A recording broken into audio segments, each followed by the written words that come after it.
get going with this, and then as people come in, we can kind of move on. So, look, just good morning, everyone, and welcome. Thanks for joining us today at this exciting webinar. My name is Mark Lugnan, and I'm the Chief Operating Officer for Rent a Recruiter, and I'll be your host for this event. And more importantly, I'm going to be the timekeeper. So I really appreciate everyone taking the time to come this morning. I know we're in silly season, and the mixture of the crowd today is a mixture of HR professionals, talent acquisition specialists and professionals, as well as some agency recruiters. So you're all welcome, and hopefully you learn something new. We're kind of in this era now where, in recruitment especially, the landscape is rapidly evolving. ChatGPT is here, automated tools are amongst us. And in this webinar, we'll be exploring these changes and discovering how we can leverage them to transform the way we, I suppose, attract and engage with talent, which is what we're all here for. We have a great panel with us today, each a leader in their field, no pressure. They'll be sharing their insights and experience and predictions, and I'll try my best to keep this to 30 minutes. So just before we start, Julianne is going to be handling all questions. There is a Q&A function down the bottom of your screen, so please feel free to use that. I'm going to leave 10 to 15 minutes at the end for a Q&A with the panelists. So please, if you have a question, ask it, and I'll make sure to try and get through as many as I can. This is also being recorded, so if any of your colleagues can't make it, anyone who signed up will be getting a link to the recording, along with the white paper that we've created for this event called The Future of Talent Acquisition, Embracing Technology, Trends and Tactics. So thanks to Barry for putting that together, Barry Prost. So look, let's introduce the speakers. So our first speaker today is Seanuk Malapurka, or Sean, as we know him. Sean is the founder and the CEO of Recruit CRM. A visionary entrepreneur, Sean is currently revolutionizing the recruitment industry with his venture, working with 1,000+ firms, mainly recruitment agencies in over 80 countries. A CRM predominantly made for agencies, Sean knows recruitment and what recruiters need to stay ahead, because we like to complain a lot about tech. So it's really important that Sean is very aware of what we need and how we operate, and his insights are going to be very valuable today. Also, if you like what Sean is saying, we're going to put a link in after this. Julianne's going to put a link in the conversation. He has an hour-and-a-half long webinar that's on at 6 p.m. our time GMT, which is just on AI in recruitment. So if you like what he's saying, please feel free to join that as well later on today. I'm also delighted to introduce Alex Evans, Managing Director of Talent with an I Partners. They offer membership programs that provide insights, intelligence, and unique peer-to-peer networking opportunities and advisory services. At Talent Partners, his impact has been profound, especially in developing member communities across staffing, talent solutions, HR tech, and in-house leadership. If you're ever in a talent event in Dublin, they're a great treat. I've been to a couple of them myself. And Alex's insights are going to be great for the additional discussion on AI. And then finally, it's an honor to present Donal O'Donoghue, the Managing Director of Sanderson Recruitment, and the outgoing, I had to put that in bold, Donal, the outgoing President of the Employment and Recruitment Federation. Donal's leadership in the recruitment sector is unparalleled. 27 years of experience, significantly influencing the industry standards and practices here in Ireland. His innovative approach and profound knowledge in candidate engagement has earned him widespread recognition, and he's a sought-after expert on this topic of recruitment. You may recall his most recent radio discussion with Pat Kenny there last month on Is the Traditional CV Dead? Donald's going to hopefully bring this all together and answer the most pressing question for us all: how do we attract talent in 2024? So without further ado, Sean, I have to start with you really, because this is AI, it's Right. a buzzword. ChatGPT is amongst us. It can write job ads for recruiters. It can write policy documents for HR. It can even help to craft witty introductions for panelists and webinars, but definitely not this one. Being at the forefront in the integrating AI with recruitment in a CRM system, what kind of top three, I have two questions really. What top three AI tools do you believe are going to redefine productivity in HR and recruitment in 2024? And then also, what trends are you kind of seeing in AI? Because things are moving so quickly. I mean, we could talk about GPTs and the new introduction to the, that they brought out with OpenAI, but what's your thoughts on this, I suppose, like that as well? Absolutely. So this year, 2023, is sort of like very transformational, because unlike any other year before, where we always talked about AI and using more technology in recruitment, it's actually become consumer grade in the sense that regular day-to-day people can actually use this technology with the advent of ChatGPT, and then OpenAI basically making that GPT API available for other applications to put it into their apps and tools.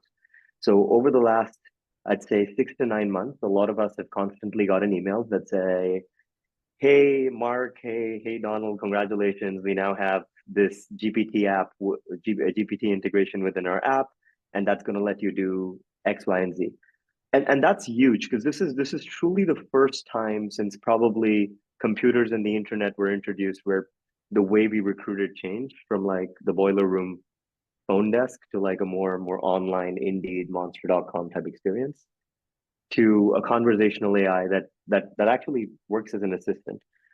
So when we look at what AI will do for us or is already doing for us in 2023 and will do for us in 24 and 5, is mostly around how recruiters now have a co-pilot, right? And you'll hear this word if you just Google AI co-pilot, you'll have lots of content around how AI is now sort of becoming that assistant that's going to help people do more, right? So the goal, the last thing we want people to do is fear AI as like something that's replacing the job. AI is going to be a tool that you can use and your colleagues can use to increase productivity gains, and either get the same work done in less time or just get more work done and get paid more for the same amount of effort. The first shift you're seeing is a shift in junior recruiters or juniors in recruitment firms being able to do more and move up the ladder faster, because now when they join and they want to write a job description, they don't have to spend a week trying to figure out how do I write a job description the right way. Mark, please give me some advice. You've been doing this for years. Now they go on GPT, write a job description, tell GPT, improve it, make it friendlier, make it more formal, change the region, change the skill set. And literally something that would have taken 3 or 4 or 5 hours is now possible to do in 5 minutes by someone who doesn't know anything other than their boss telling them make a job description based on that email this client sent. And that's true in every other aspect of what that junior recruiter does every day, from drafting new emails and telling AI to write a formal email. If you're straight out of college and you've never had to do that, this is a great way to get started. Instead of a blank white screen where you start with "Hi, Mark" or "Dear Mark," and then you pause for like 5 minutes to figure out how you're going to start that conversation, you have AI write it for you. AI can improve your notes. AI can take literally call logs. You no longer have to be on the phone taking notes physically, right? That's a very common thing. I've seen that people do that on Zoom calls. We were on Zoom calls right now. Donald's taking notes, right? Actually, with Zoom, Zoom has integrated GPT, and Donald doesn't need to take those notes anymore, because if you have that enabled, GPT is going to send him an email with a minute-by-minute description of what was talked about, summarized by paragraph, right? And that's a game changer, because now Donald can be in the moment versus saying that, oh, that makes sense and I need to write that down, and then probably not be able to pay attention for the next 10 seconds, right? So those are the sort of things we're seeing plug into AI, and an AI basically allowing people to do. So just embrace it, try to use as much of it as possible, and figure out where you can get the most productivity gains and save minutes or even hours every day.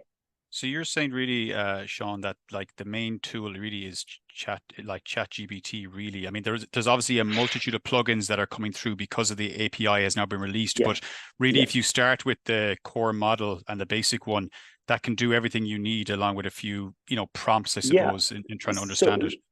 So a nerdy way to think about it is ChatGPT is basically just a conversational interface built on top of GPT, which is the actual model, which is the AI model. And OpenAI keeps improving it. You have GPT 1 and 2 and 3, and now it's 3.5 or GPT-4 that you get when you pay for a subscription. But what OpenAI has allowed us to do, and you'll soon have Bard and other competitors give you similar products. You don't have to use OpenAI. Is very recently they've allowed you to build your own GPT, which basically means you can license the tech out. So you don't need to hire these $300,000 a year AI engineers to build a very basic language model. You license their model out and you can train it on your data. So you can, and this is something we're doing within our CRM as well. One of our goals is within the next 6 months, we want a recruit CRM GPT where instead of just letting Mark put in prompts that say, write a better email and stuff, Mark can literally go in and say, hey, can you give me a list of candidates that I haven't spoken to in the last 6 months that we added in the last 2 years that meet X, Y, Z criteria, because that data has been fed into GPT, right? So that's the kind of stuff you'll be able to do. Yeah, it's very possible, and it's not even hard. Donald, sorry, go for it. Yeah. Yeah, I was going to say that's going to be the game changer, because 2023 was the year of productivity and optimization. Help me write an email, help me summarize the meeting notes, help me create some marketing content. And everybody's doing that to different levels. But when we've actually got real optimization around searching for candidates, engaging candidates, that's where the real value add comes for both in-house and agency recruiters. So I'll be keen to hear double what's coming down the track, and when is it coming down the track? Yeah. And Donald, you're going to be seeing stuff like this from all vendors, right? Because if an ATS or CRM system is not doing these things, some might do it 1 or 2 quarters earlier or later. But if they're not doing this, they're going to be dead in a couple of years. Because this is it, right? Like, you do not do this, you're dead. It's like going from the DVD to the cloud. If you're not embracing this as an agency or as a vendor of software, you're screwed, for the lack of a better word. Your business will not, you will not have the same level of efficiency as your competitors do, basically. It's just like saying what do you think the time frame is, Sean, from when we go?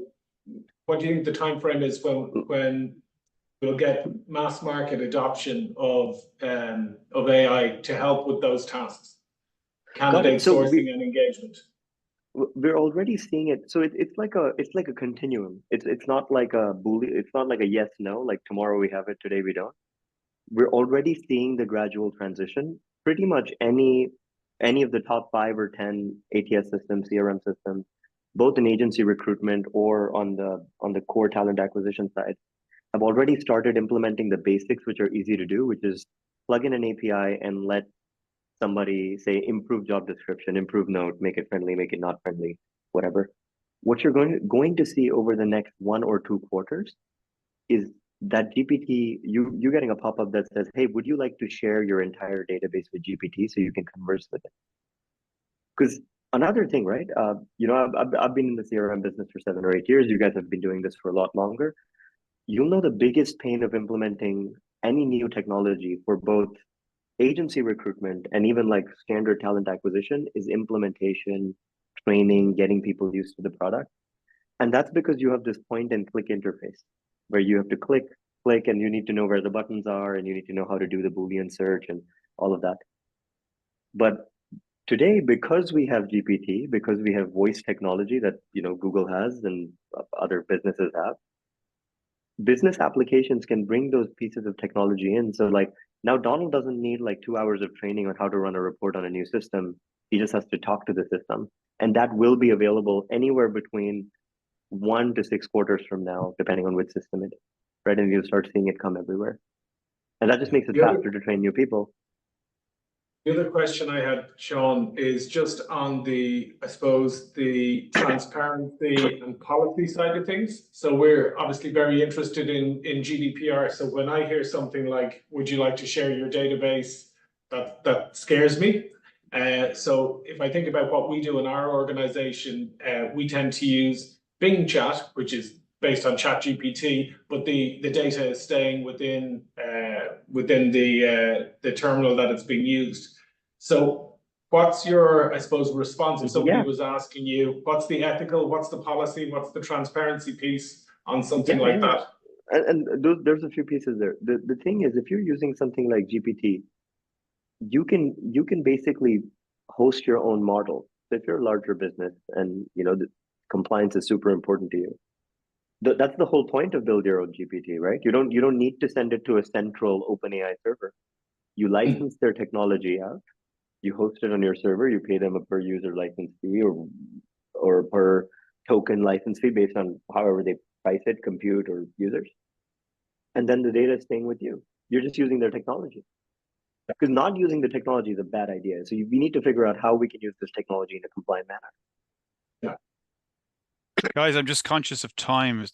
Is that okay? I mean, that's the thing with AI and ChatGPT. We could just stay on this topic for hours. I suppose if I could move to you, Alex, I suppose Sean has laid out the future of AI and recruitment, but with all this data at our fingertips, and kind of Donald was kind of pushing at that slightly, it does bring up the question of the quality of this data and what's important.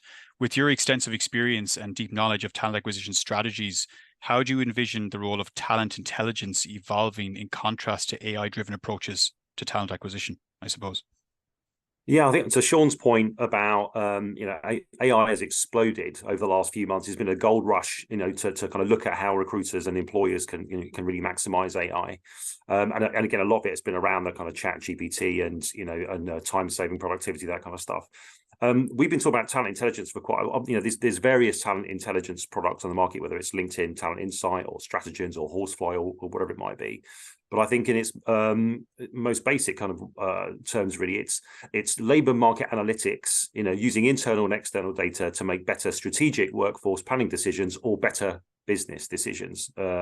And just to kind of drill into those a bit as well, I think in terms of the strategic workforce planning, the role of recruitment often, has been seen as something that happens at the end of a process. When an employer is exhausted all other means, they will talk to a recruiter, and it's made recruitment seem very transactional from that point of view. But with the evolution of talent solutions, RPO, and and a much more strategic way of looking at recruitment, where recruiters are involved much earlier in the planning, talent intelligence has been a very important tool for recruiters to be able to say, we need to know more about what your plans are as a business, what your commercial strategy is. Are you going to diversify? Are you going to move into new markets, move overseas, whatever that might be? That's going to create the need for more skills.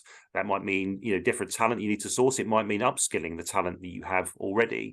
And rather than making an intuitive decision about some of that stuff, it is based on hard data. We talk about the combination of data plus gossip.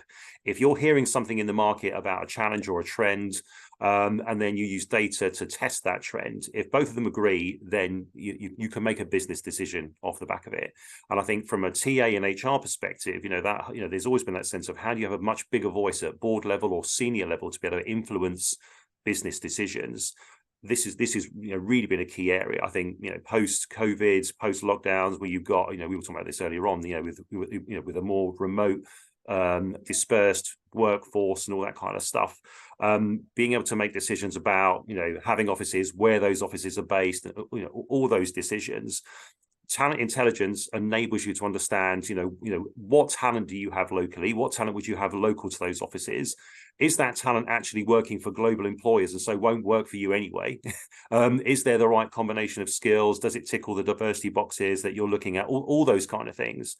So I think that accuracy on decision making is really where talent intelligence is having a real impact, for employers and for recruiters to add more value. I mean, we had a dinner last night for RPO leaders, and internal mobility, which has been a huge focus for employers over the last few years because they've had to really look at the skills and talent they have in their own business. There's a big data strategy around understanding and mapping the skills in your business and understanding the capability you have. But in order for an RPO or recruiter to be able to help you to understand what to upskill, how to balance what you have with what you might need externally, they need access to that data from an employer. And I think what we're seeing, I think the main challenge or the main obstacle to unlocking a lot of this and unlocking some of the potential of AI as well to be more proactive is that sharing of data. So I think to Donald's point about having your own chat GPT or actually protecting your data from a GDPR point of view, the last couple of years people have been inch wide, mile deep to try and profile candidates. Now you kind of need to multiply that to be able to get access to huge data lakes inside and outside the business. So you can go in and say, not only do they need these skills, they're going to qualify for this market rate, within a couple of years, which means you're going to have to look at your incentives and loads of other stuff. But your business is going to demand these skills if you want to progress into this new growth area. So yeah, I think talent intelligence, AI, they both rely on a really strong data strategy with people putting the right stuff in to get the right stuff out.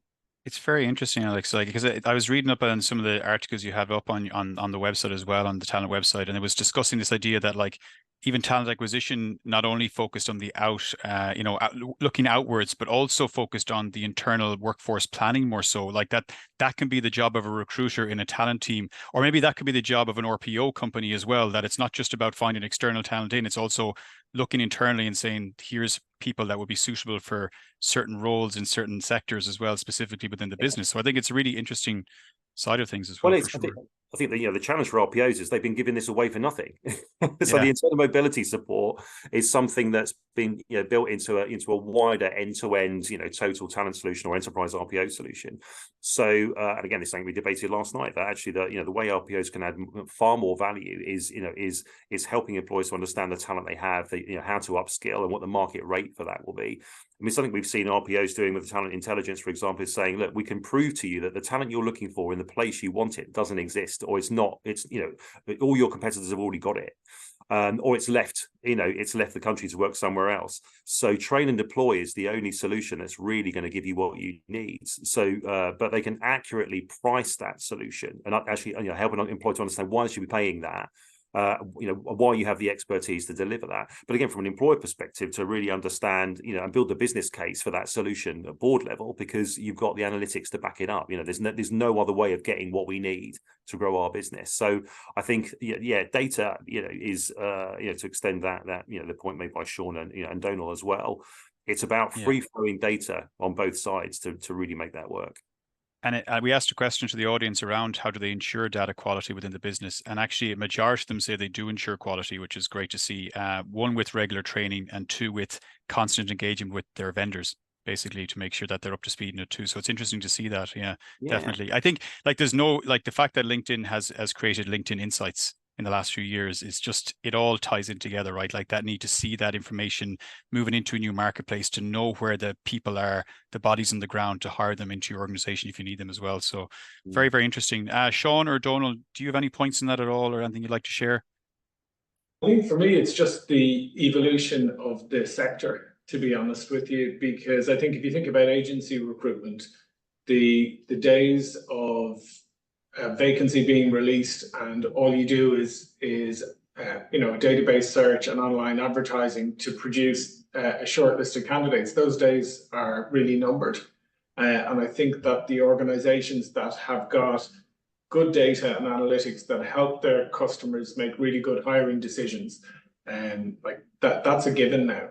And whether it's based on really good talent insights, or whether it's based on market information, because there's some great products out there, and we've mentioned Horsefly, we've mentioned LinkedIn Talent Insights, but there's also the data that you can take from the CSO in Ireland or the equivalent in different countries to give an indication of where the talent resides. And then you can build in some propensity models to look and say, well, look, what is the likelihood of somebody moving for this opportunity based on their previous behavior, if their cycle is to move every 2.5 years or 3 years or 4 years? And then you can build in programmatic advertising to make sure that your recruitment ads are seen by the right talent at the time they're most likely to respond. And that's another application of AI in advertising. So I think the organizations that lead in this regard, and a lot of them at the moment that I'm seeing are the ones that have some significant RPOs and MSPs, because there's more budget there to invest in better tech. But they're the ones that are adding some really good value. Having said that, any organization can take a lead on this. So yeah, it doesn't take much really like that at all. Like, we've even seen interesting on our side, because of the model that we have, that companies, we've done reports for companies where we show trends of people leaving the organization, where they go, and then trends of where they came from. So it's kind of interesting to see, is there a trend there? Like, are they coming from a certain location, a certain type of company, size-wise, smaller, larger, or where are they going? Are they going to your top 3 competitors or not? What are they offering differently that you're not offering? Is it a different package and things like that too? And once you show them that data, it becomes very clear then, and it's obviously easy to get this if they did decide to do them for themselves, but sometimes they just haven't done it, or they don't have the time. So it's kind of interesting. I agree completely with that as well. Just a quick one, Mark, as well. Yeah. On the talent intelligence side, we had a session earlier this year where we were talking about battle cards. Employers use battle cards to go and compare their proposition with their competitors' proposition around incentives or location or whatever it might be that they're having to compete against on creating the proposition. Talent intelligence really does allow that granular insight into how who you're competing for talent, what they're offering, and how you can create how you can build a better employer brand, better offering, all that kind of stuff as well. But yeah, I think if we've seen anything over the last couple of years, there's been a huge investment in employer brand, not just for employers, but for recruiters as well. They also have their own talent challenges. But I think figure, be able to back that up with analytics is a huge step forward. 100%, and it's something that will. It's another webinar nearly, Alex, on its own, really, to be honest with you as well, isn't it? Like, for sure, Donal. I'm going to come to you finally. You've been in this business for 27 years. You started as an IT recruiter in the 90s. I'm sure there's people on this webinar that are wondering, was there IT in the 90s, when you started? You've seen in real time, I suppose, the impact of technology's had in the industry, and you've adapted constantly as it's been changing all the time. As we focus on the candidates in 2024, what strategies do you recommend for effectively engaging with candidates in 2024, especially this emerging Gen Z workforce? I mean, should we all be on TikTok now for work? Also, the role of digital platforms and technology evolving in this context. Like, what's your thoughts on that too? Yeah. When I started in IT recruitment, it wasn't called IT recruitment. Okay. It was the computing desk. So yeah, you made me feel very old. Thank you, Mark. Apologies. Look, I suppose the first thing you've got to look at when you think about, there's a lot of talk about Gen Z in the workplace, but that's only 15%. So if you look, there's primarily 4 generations working now. And the baby boomers are the people born from 1946 to 64. That's about 25% of the workforce. Then you got Gen X, which I'm part of, 1965 to 1980. That's another 25% of the workforce. Gen Y, or the millennials, are 1981 to the year 2000. That's about 35%. And then the last 15% are Gen Z, or Gen Z, as Sean might say. And what do we know about Gen Z? Well, we know that they're the most diverse, that they're the most tech savvy, and the most socially conscious generation that we have in the working, I suppose, in working history. And to attract Gen Z talent, it's all about providing clear, I suppose, opportunities for development. It's about creating an inclusive and a positive work culture. And I suppose there's that social consciousness and that alignment to purpose piece that's really, really important. The big change that we're seeing is leakage, which is a horrible term, but we see that because Gen Z have kind of grown up in this shorter attention span world, if your application process is too slow, too cumbersome, they're more likely to abandon an application process if it's just because they're used to good technology. They're used to having better technology in their hands than some organizations provide them with when they go to sit in the workplace. So it's really about, for me, it's about creating that kind of inclusive work environment. You've got to give them good technology. You've got to, when you think about the work patterns and hybrid working and aligning that to purpose, they're probably a more demanding generation than we've seen in the past. And so it's going to be really interesting because the market is shifting. And we talked about this a little bit before we went live, Mark, and that's when I talk about the labor market, it operates like any marketplace based on supply and demand. The supply side is the number of candidates available. The demand side is the number of vacancies available. And straight after the pandemic, we had extreme demand and extreme candidate market. So employers kind of said when they were really keen to bring talent in, what's your hybrid policy? Come in whenever you want. And we're very, very flexible. As we've seen moderation of demand in the market, we've seen slower GDP growth, we've seen some recessionary phases in some countries. The shift is moving back towards the employer. And as employers sometimes see a decline in productivity, the wrestling of that, I suppose, control of work patterns is coming back to the employer. So how that resonates with Gen Z is yet to be seen. But I think we're going to see more attrition and a very interesting 2024. Yeah. Definitely, yeah. Sorry, Sean, you want to say you're on mute there, Sean, by the way, sorry. My bad. To add to what Donald's talking about, I think one of the themes he addressed was younger people being used to consumer-grade technology, Instagram, TikTok, and so on.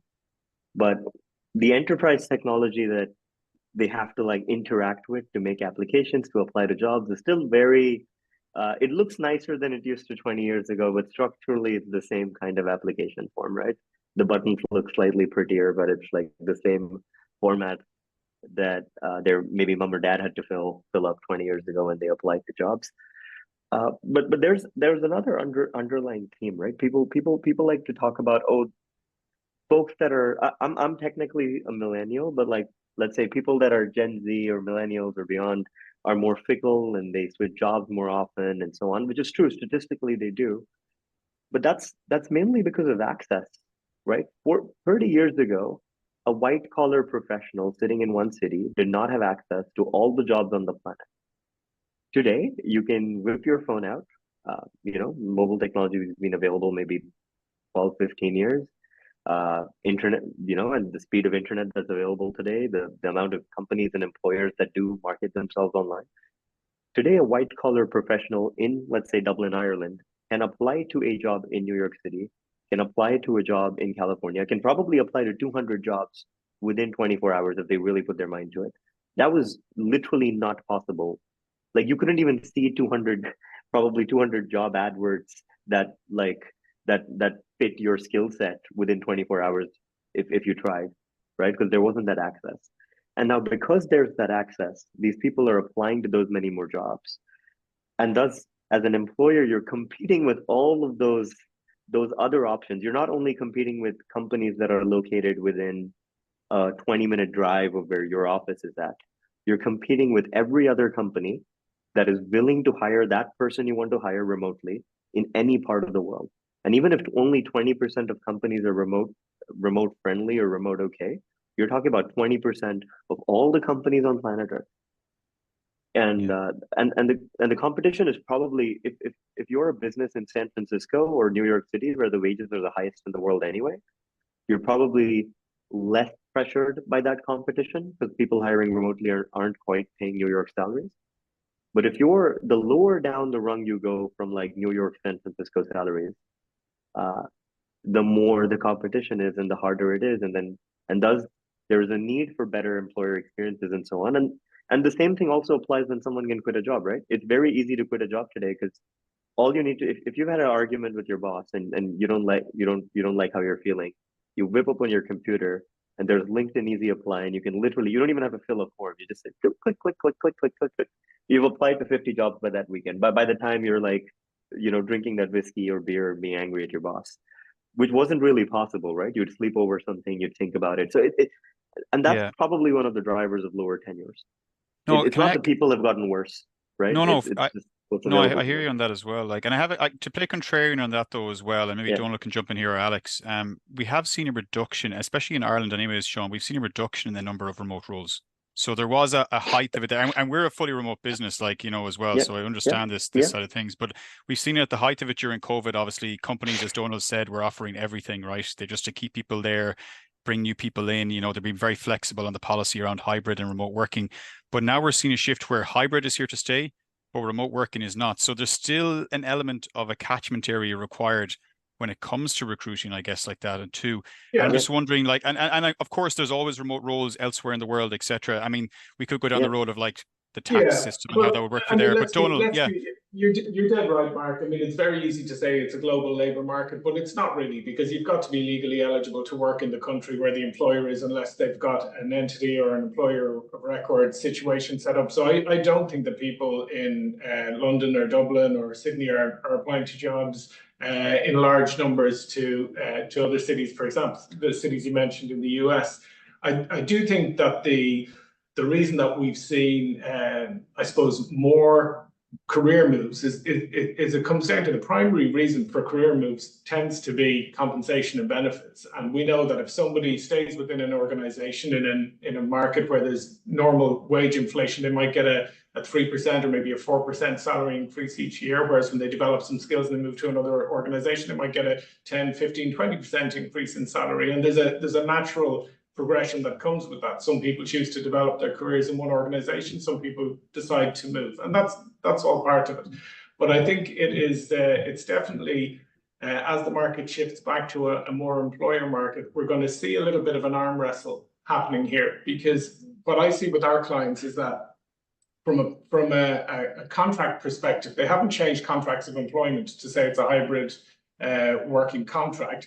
The contracts typically say your place of work is the office, but there's a policy that overlays that says, look, we're at the moment we operate 2 days in or 3 days per week in, and we've the right to change that based on business demand. But what we're seeing with our clients is that there's a low level of compliance. So, for example, organizations that have 3 days mandatory or 2 days mandatory, they've only got about 25% of workers that are actually adhering to that. Yeah. So, And it's completely understandable, because after the pandemic, people realized that they can shape their work more effectively around their life. And maybe they've been able to reduce childcare, which is very expensive. And if they can fit their work pattern in between, for example, a working couple or something like that, to cut out expensive childcare, well, then they're less likely to go back into a mandated 4 days in office or 3 days in office role. But the conversation isn't over yet. I think 2024, 2025 are going to be really interesting in this area. No, And just definitely. on just Yeah, on go, that, Alex, I'm just to bring in the contractor, the contingent workforce side. We're seeing huge demand from employers for more flex up and down solutions, because that's definitely a legacy from COVID. There was a huge demand for very short term solutions for some of that, but that's definitely stayed a bit more as well. Before COVID, you were already seeing the growth of the contingent workforce, because more people wanted to be self-employed. They wanted to see more of their paycheck. They wanted to be more flexible. No one wanted to manage anyone or kind of be managed. But obviously we've had IR35 and various things that have come in to kind of force people to manage their own pensions and those kind of things. To Sean's point, in the States, lots of states introduced tax incentives to lure people to move, and they moved, but because they don't really want to move back, employers have had to be more flexible about where their talent is. And so in the States, you've gone from 1 in 5 of flexible work or independent workers to 1 in 10 to 1 in 5. So certainly in Ireland, are you seeing that remote work and some of those things is creating a larger contractor workforce? The other thing we've seen as well is people having plural careers much younger. Actually people looking at not waiting till their 50s and 60s to do that, but actually wanting to have lots of different jobs, and lots of different careers as well. Are you seeing that, Donal, as well? We're seeing the contractor population in Ireland growing at about 18% year on year. So we're seeing people, because if you think about what's the main function of working as a professional contractor, it's to monetize your experience earlier in your career. So definitely we've seen that. And we've seen that because professional contractors do self-manage, they're typically, in our contractor population at Sanderson, only going on site about 2 to 3 days per month. So it's all about purpose. If you're asking a contractor to turn up at the premises, it's usually for project team meetings or some point of collaboration. And actually, when the nuts and bolts of the work has been delivered, it's been delivered from home offices for contractors. And it's been quite interesting, because one of the things we saw when the pandemic hit immediately, there was downward pressure on day rates for professional contractors, because people were saying, look, if I was on 500 euros a day or 500 pounds a day, I'm happy to take 475 if I don't have to commute and I don't have to travel, etc. So we saw initial downward pressure on day rates, but then as we saw an increase in productivity and through increased demand straight after the pandemic, so upward pressure on rates, which are now normalizing again. So again, it's like a social experiment that we just aren't at the end of it yet. Well, I think employees are all age groups are wanting to behave like consultants to a business. It's almost like they're either being treated like that, or they've seen they can work like that. And I think it's people have got a very different attitude towards work and how they employ people. Also, companies' internal compensation policies haven't really changed in a while, right? And what I mean by that is, today, because of the advent of the technologies we just spoke about, the best talent, the top 10, 20% of talent, is able to grow a lot faster in terms of skill set in their first 6 months, in their first year, in their first 2 years, than their peers from 20 years ago or 30 years ago, where there was less information available, and a lot of the upskilling was based on sitting beside someone who's more senior and learning the ropes sort of situation. For a lot of, especially the more technical jobs, right? Someone who's a software developer, someone who's any job where you can actually learn by just Googling and consuming information. A lot of the top talent today is able to learn a lot faster in their first 6 months, 1 year, or 2 years. But the sort of salary bumps they see within an organization have sort of remained the same for the top performers 20 years ago versus today. While the top performer today is probably picking up the same level of skills that a top performer 20 years ago would have picked up in maybe the first 2 or 3 years. And maybe the learning curve drops and asymptotes later, But the first couple of years, there's a huge surge in how much someone can learn. And that sort of forces them to switch jobs quicker because the skills they've picked up now are sort of worth significantly more, right? So in an older situation, let's say a 10 or 15% bump after the first year was good or strong, and like again, this varies by market and country. Today, that person expects to make like 30% more. They're like, hey, I'm doing way more than what I knew a year ago when I just started working here, and now I'm absolutely killing it. No. And I think That's that a really- that creates a mismatch. That's a nice segue. I see a question came in there from Barry Frost to say, what role does he think skills-based hiring will play in 2024?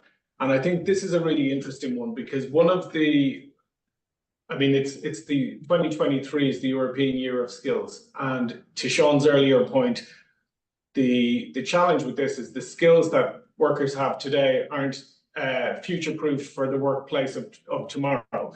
So this whole idea of hire for attitude and train skills is really important, and that whole piece around coachability for talent coming into an organization is really important.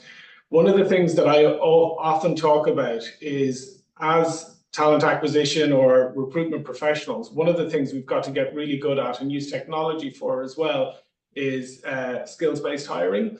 And the piece of research I like to quote was from 1994, and the research says that the traditional job interview, if you take a pool of candidates who meet the entry criteria in terms of, say, education and experience, the traditional interview produces only marginally better outcomes than random selection. In other words, you could almost throw a dart at names on a board and predict who's going to be successful in the job. So this is where I think the recruiter skills of assessment and judgment, but added with proper testing, whether that is verbal numeric or whether that's personality-based assessment and skills-based assessment, where somebody is asked to actually demonstrate their competencies, proper competency interviewing, proper behavioral interviewing, to try to make sure that we're able to identify people that have the aptitude and the ability to be coached to develop their skills is more important than the experience on the CV. But that's a journey that I think hiring managers, HR professionals, and recruiters need to go on. Yeah, thank you, Donald, for that. Really appreciate it. I'm just conscious of time. There is just a couple of questions maybe I could throw out there. It may delay us slightly by a couple of minutes, but I think it's important. So I just want to run these through, and feel free to. This one actually, Alex, might be for you, but again, anyone else, feel free to jump in as well. We are just developing our in-house recruitment team within our business for the first time. What would you suggest in terms of learning opportunities would you implement for new recruiters to help develop their knowledge from a startup perspective? Startup perspective. Tricky. Might it be you now as well? Like, I suppose in that relation, they're trying to understand how they can get the recruiters up to speed from a 0 to 60, without having a team already in place, I suppose, where they can learn from them as well, So that's like structures, I'd imagine, processes, policies, and everything like that too.